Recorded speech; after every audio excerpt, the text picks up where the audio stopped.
I still remember that evening, as if it's carved into my memory. Every little detail sharper than anything else in my life. I had spent the day preparing a small celebration for my husband, something I thought would be simple, joyful, a moment for us to pause and just be happy. The house smelled like fresh flowers, and the faint notes of vanilla from the candle I'd lit lingered in the air. I could hear the echoes of laughter from earlier, soft and warm, replaying in my mind. Everything seemed perfect, ordinary in the most comforting way. I moved through the rooms, straightening a cushion here, adjusting a ribbon there, imagining the smile on his face, imagining the sparkle in his eyes when he realized the surprise I had so carefully planned. I could feel my own excitement building. It was the kind of joy that makes your heart beat a little faster, that fills your chest so completely you think it might burst. And I told myself over and over that tonight would be perfect, that this small gesture would be something he remembered for years. But even as I told myself that, a tiny, uneasy feeling fluttered at the edges of my mind. It was so faint, almost laughable. The office down the hall, normally just a safe space, a room where he worked and kept his things, felt different tonight. A quiet tension lingered there, like the air itself was holding its breath. I tried to shake it off, telling myself it was nothing, just nerves, excitement, maybe even the leftover energy from the day. But deep down, something told me to pay attention. Something told me that this ordinary evening was about to change in a way I could never have imagined. I walked past the living room and glanced toward his office again. The door was closed, of course, just like always, but something about the angle, the faint light underneath it, the way it seemed heavier tonight, made me hesitate. My hand hovered, aired for a moment near the doorknob. I felt my pulse quicken. Curiosity, that relentless, unrelenting pull, pushed me forward. I needed to know, and somehow I also dreaded what I might find. Stepping inside, I noticed things immediately. Small, subtle things that I should have noticed before, but never had. A pile of unopened letters, scattered files, the faint, unfamiliar scent of cologne. It was just a room, I told myself. Nothing more than the office he had spent hours in every day. But every instinct in my body told me otherwise. Something was off. My chest tightened. My hands trembled slightly as I reached for the nearest document. It was folded strangely, almost like it was hiding something beneath. I unfolded it slowly, each second dragging like hours, and the words hit me like a punch I wasn't ready for. My mind refused to process them at first. I blinked, stared at the paper, and felt a wave of disbelief wash over me. It wasn't just a small secret or a harmless surprise. It was something bigger, something darker, something that made the familiar walls of our home feel suddenly alien and suffocating. I moved to the next drawer, compelled by a mix of fear and stubborn need to know the truth. Inside, a thick folder bore his name. I hesitated. Should I open it? Could I face whatever was inside? My hands shook, but something deeper inside demanded that I see it, that I confront it. I peeled back the cover slowly, and the contents made my breath catch.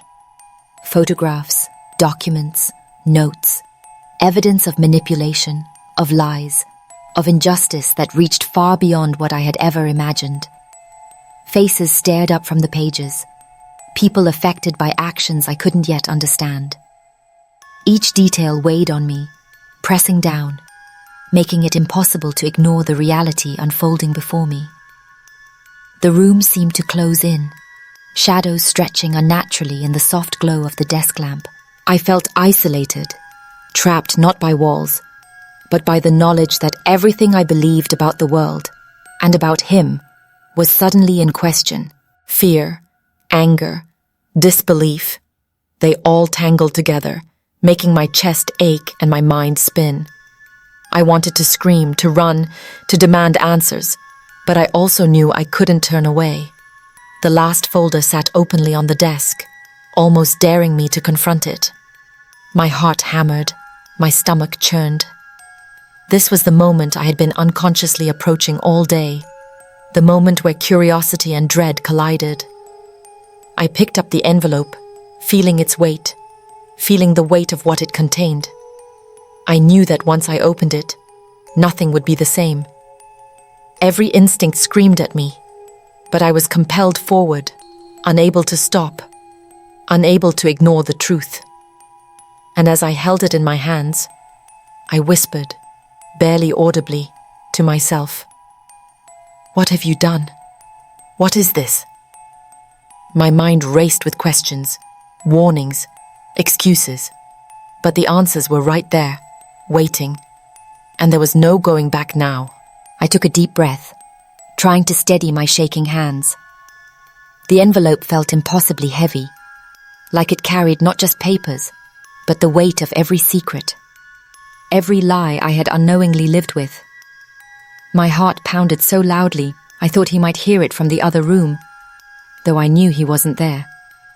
The house, once comforting, suddenly felt enormous and empty, the walls pressing in on me, the shadows stretching longer, darker. I opened the envelope slowly, as if moving too fast would somehow break the fragile balance between me and the truth. Inside, I found photographs, letters, and notes that revealed layers of betrayal I hadn't even suspected. Faces stared back at me. People who had been hurt, manipulated, or silenced in ways I couldn't fully comprehend. Every page I turned seemed to pull me deeper into a reality that was frightening and impossible to ignore. My chest tightened, my stomach churned, but I couldn't look away. I needed to see it all, to understand, even if it destroyed the world I had built in my mind. As I read, I realized this wasn't just about a secret he had kept. It was about power, control, and a system that allowed people like him to manipulate, exploit, and hide behind closed doors. My anger flared, hot and consuming, mixing with disbelief and sorrow. How could someone I loved, someone I trusted, be involved in this? Every instinct in me wanted to scream, to demand answers, but I also felt the fear of what this would mean for everything I thought I knew. I moved to the next folder, hands trembling so badly that I nearly dropped it. Inside were documents showing decisions made that affected lives far beyond our home. Choices that weren't just wrong, but unjust, unfair, and impossible to ignore. I felt the injustice of it in my bones, the helplessness of those who had suffered silently. It made me want to cry, to throw everything down and run, but I couldn't. My curiosity and determination held me in place. I had to see it through. Then I saw it, the folder at the center of the desk, the one I had been dreading. It wasn't hidden like the others. It was openly there, as if daring me to face it. My breath caught in my throat, my heart racing faster than I thought possible. The papers inside held the full story, the culmination of betrayal, manipulation, and injustice. I felt a cold, sinking sensation in my chest, like the floor had dropped beneath me. The faces, the documents, the evidence, it all came together in a way that was almost too overwhelming to process. Tears pricked my eyes, but I couldn't let them fall. I needed to understand. I needed to confront it. With a trembling hand, I lifted the top sheet, and my world tilted sideways. Every word, every photograph, every detail screamed the same truth. My life as I had known it was gone. The office, the home, the man I loved.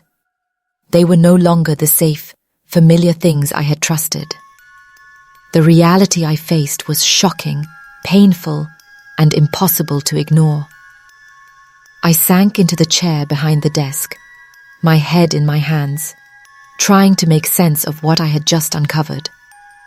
The fear, the anger, the sorrow, they all collided, and for a moment, I felt paralyzed. And yet, there was clarity in it too. I could see, painfully, the truth of the injustice, the people affected, the lives disrupted by choices I had only just discovered. My mind raced with questions. How could he? How could this have happened under my nose? How many people had suffered? And what would I do now that I knew? The silence of the office pressed down on me like a weight, every shadow exaggerated by the flickering light of the lamp. I wanted to scream, to call someone, to demand answers, but I was alone, and this was my burden to carry first. Every document, every photo, every piece of evidence was a reminder that life could be cruel and unfair, even when it seemed safe and ordinary. I realized then, in that moment, that this was no longer just a personal betrayal. It was a reflection of something larger, a system that allowed injustice to thrive quietly behind doors like this, in offices like this, in homes we thought were safe.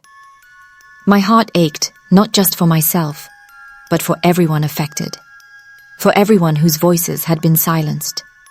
And though I was overwhelmed, I also felt a spark deep inside, a need to bear witness, to confront it, to make sure the truth could not be ignored. And just as I lifted the last page, a question burned in my mind, echoing in the silence of the office. Could I face what I had just uncovered? Could I confront the man I loved with the truth? Or would the weight of it shatter everything I had known? I remember the moment I fully absorbed what I was holding in my hands. My breathing became shallow, uneven, as if every inhale was a struggle. The office, once a place I had taken for granted, felt like a cage closing in around me. The photographs, the letters, the notes, they weren't just proof of secrets. They were evidence of lives upended, of injustice that stretched far beyond my own world. Every detail I absorbed made my chest ache, every revelation a hammer blow I couldn't dodge. I sank into the chair behind the desk, gripping the papers so tightly my fingers ached. Faces of people I would never meet stared back at me from the photographs. Men, women, children, all caught in decisions I could barely comprehend, all manipulated, exploited, or silenced. And the thought that someone I loved could be connected to this, it burned through me like fire. Anger, disbelief, sorrow, they all collided inside me. I felt rage bubbling up, sharp and hot, but also fear. Fear that my life, everything I had believed in, had been built on lies. I wanted to scream. I wanted to throw the papers across the room and run, but my legs felt frozen, my mind trapped in a whirlwind of shock. I could feel the injustice of it viscer, all and raw, twisting in my chest like a knife.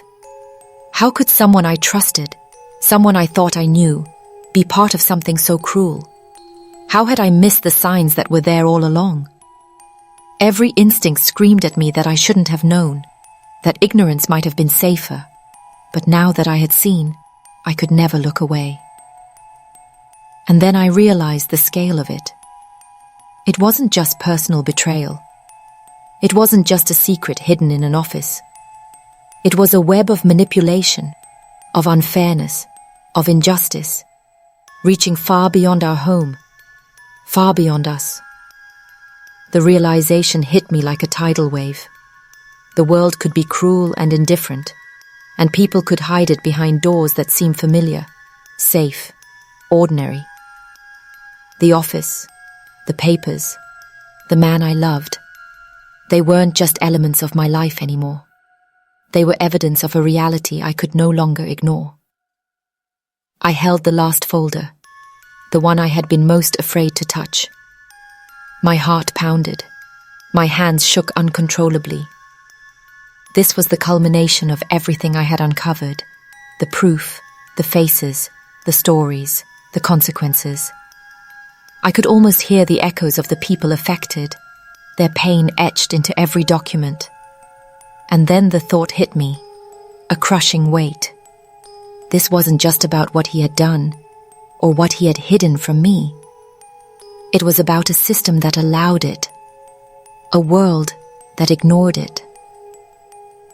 Tears blurred my vision, but I couldn't let them fall. I needed to see it all, to understand, to process every bit of the truth. The room was silent, except for my own ragged breathing. Shadows stretched unnaturally across the walls, making every corner seem darker, almost sinister. I felt trapped, yet there was clarity in the chaos. I understood, painfully, that my life had changed forever, that nothing could ever return to what it was. And then, a single thought consumed me. How do you confront someone you love when everything you believe about them was a lie? Could I ever trust him again? Could I ever forgive him? Or even myself for not seeing it sooner? The questions swirled in my mind, unrelenting, and I knew that the answers would not come easily, if at all. I looked down at the papers again, feeling their weight in my hands, the weight of the truth pressing down like a physical force. And I realized something I had not allowed myself to before. The betrayal, the shock, the injustice. It wasn't just my story. It was a reflection of so many lives, so many people silenced, manipulated, or ignored by a system that allowed it to happen. And now, knowing the truth, I had a choice. To ignore it, to retreat, or to confront it and bear witness. I stayed there for what felt like hours, my mind racing, my heart pounding. The fear, the sorrow, the anger, they all collided into one overwhelming wave of emotion. And as the night grew darker outside, I whispered to myself, almost inaudibly, how do you face the man you love when the person you believed him to be doesn't exist anymore? I sat in that office long after the initial shock had hit, letting the weight of everything sink in. My hands still trembled, and my chest felt tight, as if the truth itself was pressing down on me. I couldn't breathe normally, couldn't think clearly. The photographs, the documents, the stories, they all swirled in my mind, impossible to untangle. My heart ached, not just for myself, but for every person whose life had been affected, every voice silenced, every injustice hidden behind closed doors. I leaned back in the chair, staring at the ceiling, trying to make sense of it all. The celebration I had planned, the simple joy I had imagined, was gone, replaced by a hollow feeling, a mixture of grief, anger, and disbelief. I felt betrayed in a way I had never experienced before, not just by someone I loved, but by the world I thought I understood. How could things that seemed so ordinary be hiding such cruelty? How could someone I trusted be part of it? Hours came, slow at first, then faster, but they didn't help. They only made the reality sharper, more undeniable. And yet, beneath the pain, beneath the shock, I felt a flicker of something else. Clarity, perhaps, or determination. I realized that what I had uncovered wasn't just my story. It was part of something larger, something that affected countless people, many of whom would never get the chance to speak for themselves. And now, I couldn't ignore it. I couldn't pretend it didn't exist. I thought about the people in those photographs, the names on the papers, the lives disrupted. I could feel their fear, their hopelessness, their struggle. And I knew, deep down, that silence wouldn't help anyone. Not them, not me, not anyone who might be caught in the same web. The truth demanded to be seen, to be acknowledged, to be shared. And if I was capable of facing it, then I had a responsibility to do something with it, to bear witness.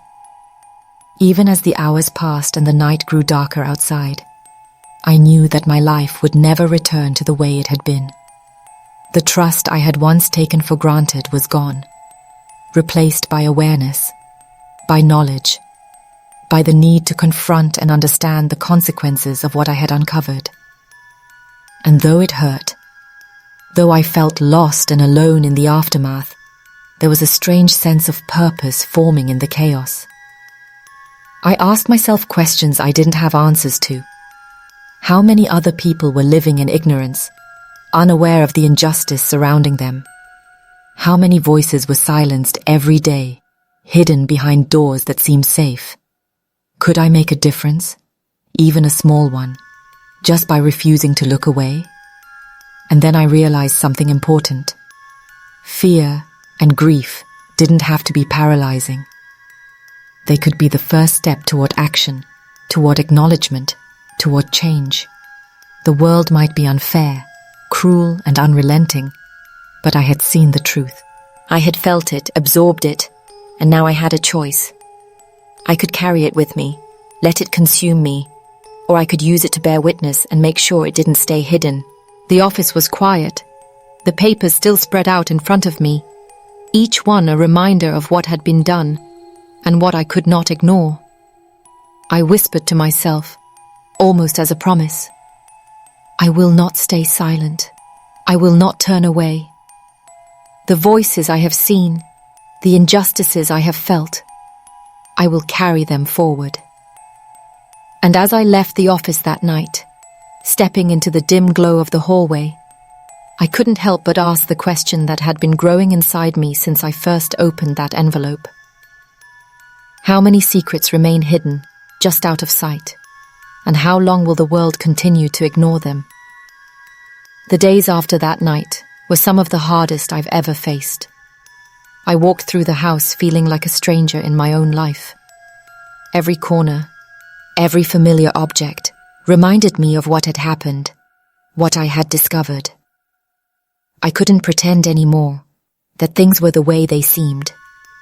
The trust I had taken for granted was gone, replaced by knowledge of a truth I couldn't unsee.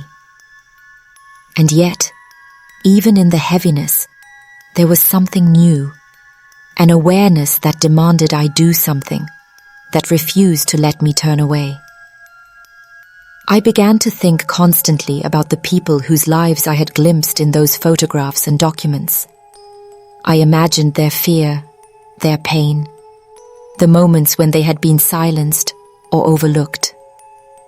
It hit me how often injustice hides in plain sight, how easy it is to go through life without noticing, without acknowledging the struggles of others. And I felt a deep, growing responsibility. If I could bear witness to this truth, then maybe I could make a difference, even if only in a small way. The betrayal I had felt was immense, but so was my resolve. I realized that what I had uncovered wasn't just a story about my life, or even my husband. It was part of a larger pattern, a reflection of a world where injustice, manipulation, and inequality exist behind closed doors, in old offices, in homes, and in systems that allow it to continue. The weight of it could have crushed me, but instead, it fueled something stronger, the need to confront it, to acknowledge it, to ensure it didn't go unnoticed. Every day, I replayed the moments in that office, the trembling of my hands, the tightness in my chest, the sinking feeling in my stomach as the reality unfolded. And yet, with each replay, I understood more about courage. Courage isn't about feeling unafraid. It's about facing what terrifies you, staring it down, and refusing to let it control you. Courage is the choice to act, even when the truth is overwhelming, even when the world seems unfair and unyielding. I don't know if he will ever understand the weight of what was revealed, or if he will ever take responsibility for the pain caused. But I know that I cannot stay silent. The story I discovered, the faces I saw, the injustices I felt, I carry them now, and I carry them forward. And maybe, by sharing it, by refusing to ignore it, I can make a difference, even a small one. And now I ask you, quietly, yet urgently, how many stories like this remain hidden? How many lives are being shaped by secrets and injustice, by choices made behind closed doors? And when you see the truth, will you have the courage to face it, to acknowledge it, to act? Because silence only allows injustice to survive, and the choice to speak, to bear witness, to confront the truth, that is where change begins.